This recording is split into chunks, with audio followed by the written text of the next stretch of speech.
سلام. برای استفاده از ساکوک فقط کافیه که روی هر دیوایسی یک مرورگر داشته باشید. آدرس my.sakuk.com رو وارد میکنید. با زدن یوزرنیم پسورد وارد ساکوک میشید. توی ساکوک قابلیت‌های مرورگر و ویندوز وجود داره. کلیک، دبل کلیک، ماکسیمایز، مینیمایز، کپی و پیست که روز به روز در حال بروزرسانی هستن. وقتی وارد ساکوک میشید توی صفحه اول صفحه مخاطبین رو میبینید، اصلی ترین صفحه سیستم. صفحه بعد صفحه یادداشت، وظیفه و معامله. این 4 تا صفحه صفحات اصلی هستند. بالای صفحه قسمت جستجو و سرچ رو میبینید. سمت راست گروه بندی ها رو خواهید داشت. بالای هر صفحه فیلترهای همون صفحه رو خواهید داشت. تعداد و صفحه بندی صفحات رو خواهید داشت. سمت چپ هم تنظیمات و تغییر کلمه عبور و خروج. تمام چیزهایی هم که تو ساکوک اضافه میشن با زدن دکمه اد محقق میشن. روی هر ابزاری که موس رو نگه دارید راهنمای اون ابزار بهتون کمک میکنه. مثلا اینجا میگه که کلیک افزودن فعالیت جدید، دبل کلیک افزودن مخاطب و فعالیت جدید. من الان دبل کلیک میکنم، یک مخاطب میخوام ثبت کنم. میگم که این مخاطب فرصت منه، جناب آقای به عنوان مثال علی رجبی. خب اگر بخوام میتونم عکس هم اینجا کلیک کنم و یه دونه عکس هم برای ایشون انتخاب بکنم.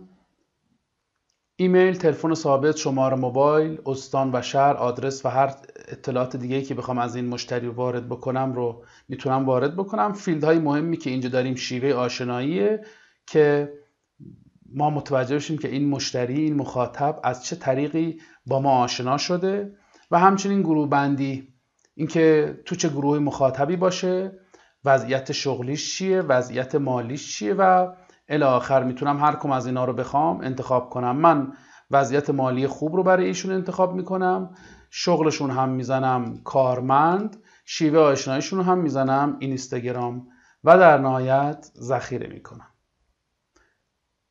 پرونده ایشون به نام آقای رجبی ساخته شد. گروه بندی ها رو ما سمت راست صفحه داریم. اگر بخوام من مثلا بگم ایشون رقبای ما هستن، رقبا رو میگیرم و روی پرونده ایشون میندازم. یا اینکه اگر بخوام وضعیت رفتاری ایشون، مثلا یک فرد وسواس هستن، من میگیرم و روی پروندهشون میذارم. این گروه بندی ها همه قابل تغییر هست و میتونیم فیلتر کنیم و وقتی من یک گروه بندی رو یک پرونده میذارم، مثلا من وسواس رو که انتخاب میکنم، اون مواردی که شاملش میشه رو برای من میاره. یا همچنین میتونم چند مورد رو هم با هم انتخاب کنم. شیوه آشنایی هم همینجور. حالا من برای این مخاطب میخوام یک یادداشت ثبت کنم. هر تعاملی که با مشتری داریم در قالب یک یادداشت ثبت میکنیم. من ایشون رو سلکت میکنم، کلیک سلکت میکنه و دبل کلیک وارد پرونده مشتری میشه. من ایشون رو سلکت میکنم، گزینه اد رو میزنم، اینجا انتخاب شدن. میگم که به ایشون زنگ زدم، درباره نصب دوربین صحبت کردم به عنوان مثال. اینجا هم توضیحاتم رو می نویسم که گفتند فردا برای نصب هماهنگ می کنند. همچنین با زدن دکمه شیفت و 2 ادساین میتونم همکارام رو اینجا منشن کنم. مثلا میخوام آقای جمالی و خانم بهمنی از این یادداشت مطلع بشن. اگر که فایلی هم بخوام پیوست بکنم، رو علامت پیوست کلیک میکنم و فایل هامو رو پیوست میکنم. همچنین میتونم برای دسته‌بندی کردن یادداشت هام از هشتگ ها هم استفاده کنم. اینجا میزنم اعلام قیمت و اینکه هماهنگی وقت ملاقات. این 2 تا هشتگ رو هم انتخاب میکنم و ذخیره میکنم. اگر بخوام در آینده ایشون رو پیگیری کنم، باز انتخاب شده، روی دکمه اد کلیک میکنم، یک وظیفه میذارم، میگم تاریخ پیگیری وظیفه هفته دیگه مثلا یک شنبه هست، ساعت رو هم انتخاب میکنم، چه شخصی باید این وظیفه رو انجام بده، خودم یا یکی از همکارام. من میذارم خودم. درباره نصب همون دوربین بوده. اینجا میزنم پیگیری وقت ملاقات. این رو ثبت میکنم و نمودار اون وظیفه روی پرونده مشتری برای من ایجاد میشه و سر اون تاریخ به من یادآوری میکنه. همچنین میتونم واسه این مشتری یک معامله بزنم. باز کلیک میکنم، افزودن معامله، صاحب معامله باز مثل وظیفه میگم خودم هستم، تو چه فرایندی باشه، معرفی خدمات، درباره نصب دوربین بوده. میتونم اینجا یک محصول هم انتخاب کنم و بهش انتساب بدم و ذخیره کنم. وقتی که ذخیره میکنم نمودار اون معامله هم میاد روی پرونده این شخص. اگر بخوام این شخص رو اطلاعات کاملتری بهش بدم انتخابش میکنم، ویرایش رو میزنم و به عنوان مثال موبایل ایشون رو هم متوجه شدم و ثبت میکنم. تاریخ تولد ایشون رو هم متوجه شدم به عنوان مثال و ثبت میکنم و در آخر دکمه ویرایش رو میزنم. اگر دبل کلیک کنم و وارد پروندهشون بشم، سمت راست اطلاعات مشتری رو میبینم، اطلاعات تماسش چیه، گروه بندی هاش چی هست و الی آخر همه رو میتونم اینجا ببینم. اون یادداشتی که رو پروندهش گذاشتم نشون میده چه تاریخی چه شخصی زنگ زدم به فلانی درباره نصب دوربین. اون توضیحات رو هم اینجا میبینم. آقای جمالی و خانم بهمنی هم که همکار من هستن میتونن اینجا بیان و نظرشون رو ارسال کنن. هر همکاری رو که منشن میکنیم واسهش یک آلارم میره و میتونن ببینن. وقتی که تو پرونده یک مشتری هستم با کلیک وظیفه‌های همون مشتری رو بهم نشون میده. الان ایشون یک وظیفه دارن که خودم براشون گذاشتم، پیگیری وقت ملاقات، که توی ستون در نوبت انجام هست و توی صفحه معامله هم یک معامله دارن که توی مرحله معرفی خدمات و قیمت هست. توی صفحه بخش معاملات هم که ما مراحل زیادی رو داریم که میتونیم به عنوان یک فرایند ازشون نام ببریم و معامله هامون رو تو فرایندها و مراحل فرایند مختلف بذاریم و بعد فرصت هامون رو به راحتی پیگیری کنیم. وقتی که تو پرونده یک مشتری هستم، یک مخاطب هستم، کلیک روی هر کدوم از صفحات اصلی من رو داخل همون مخاطب صفحات و کارهای مختلفش رو بهم نشون میده.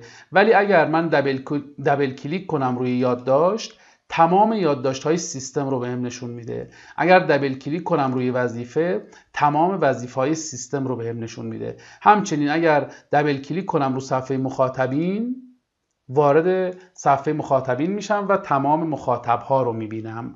اگر اینجا سرچ کنم به عنوان مثال رجبی، میگه که 2 تا رجبی وجود داره. یک رجبی که قبلا توسط خانم رضایی ثبت شده و یک رجبی که امروز توسط من ثبت شده.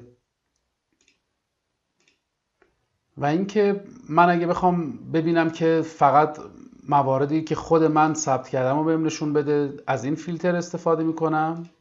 اگر بخوام بگم که فرصت ها یا مشتری ها یا مواردی که حذف شدن رو بهم نشون بده، از این فیلتر استفاده میکنم. و این فیلترها مختص به همین صفحه هست. تنظیمات، فیلترها همه در خدمت اون صفحه‌ای هست که درش هستیم. وقتی که یک مدالی رو هم باز میکنم، میتونم مدال رو درگ اند دراپ کنم یا مینیمایز یا ماکسیمایز کنم به تعدادی که قدرت سیستمتون باشه، رم و سی پی یو سیستمتون جواب بده. میتونید مدال ها رو ویرایش مینیمایز کنید و یک کار دیگر رو انجام بدید. به خاطر سهولت در کار میتونید این کار رو انجام بدید. این آموزش مقدماتی و برای شروع استفاده از سیستم ساکوک بود. اگر که هر سوال و هر مورد دیگه‌ای براتون پیش میاد، بخش راهنمای ساکوک که با کلیک فعال میشه و با کلیک هم غیر فعال میشه، به شدت میتونه کمک شما بکنه. و اینجا هر چیزی رو، هر کلید واژه‌ای رو شما سرچ بکنید، به صورت نوشتار و عکس و فیلم بهتون کمک میکنه. اگر بخواید چیزی رو ویرایش کنید، چیزی رو حذف کنید و الی آخر. از این بخش راهنما میتونید به شدت کمک بگیرید. یادتون باشه که وظیفه و معامله یک افزودن داره و یک انجام داره. من وقتی وارد وظیفه آقای رجبی میشم، این وظیفه رو قبلا ایجاد کردم، حالا میخوام انجامش بدم. زمانش که برسه به من آلارم میده سیستم، من روی این انجام کلیک میکنم. اگر که تمام شده باشه انجام و اتمام رو انتخاب میکنم. اگر که فرصت نکنم انجامش بدم، به تأخیر انداختن رو انتخاب میکنم. و اگر بخوام انجامش بدم چند مرحله‌ای باشه، انجام رو انتخاب میکنم. میگم که زنگ زدم بهشون، تاریخ پیگیری بعدی من 29 هست به عنوان مثال، دلیل انجامم بررسی میکنن و اطلاع میدن.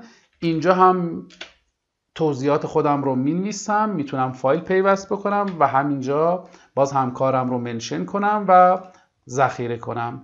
این وظیفه میره در حال انجام، باز موعدش که بشه به من آلارم میده و باز میتونم همین کار رو هر چند بار که بخوام انجام بدم و این وظیفه تو همین ستون باقی بمونه. و وقتی که کارم انجام شد و تموم شد، انجام و اتمام رو میزنم، میگم که با ایشون چت کردم درباره فلان، توضیحات رو هم مینویسم و ذخیره میکنم.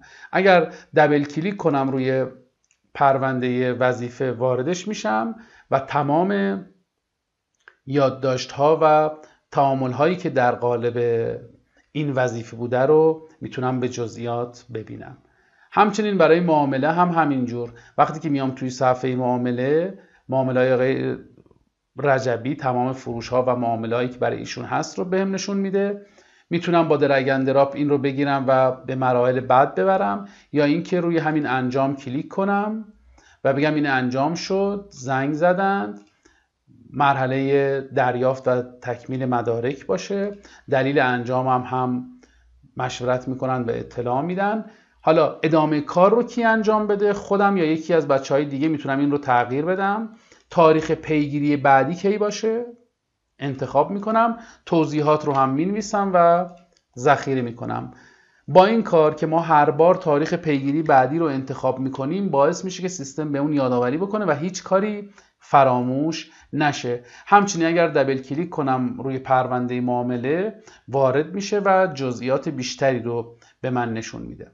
من دبل کلیک میکنم، وارد صفحه مخاطبین میشم. نکته خیلی مهمی که وجود داره اینه که توی صفحه مخاطبین تمام مخاطبهای عمومی، سرنخ، فرصت و مشتری شما رو بهتون نشون میده. شما مهم اینه که به اون کسی که فکر میکنید میتونید بفروشید و اون کسی رو که باید پیگیری بکنید، کافی یک پیش معامله واسه ثبت بکنید، انتخابش میکنید، دکمه اد رو میزنید و یک معامله، و من بعد کارهاتون رو از صفحه معامله پیش میبرید. این صفحه معامله چکیده و اون فرصت ها، اون سرنخ های بالقوتون هستن که از اینجا دیگه پیگیریشون میکنین تا به هدفتون برسید. و باز هم تکرار میکنم، هر سال و مورد دیگه‌ای بود و هر راهنمایی خواستید از بخش راهنما میتونید کمک بگیرید.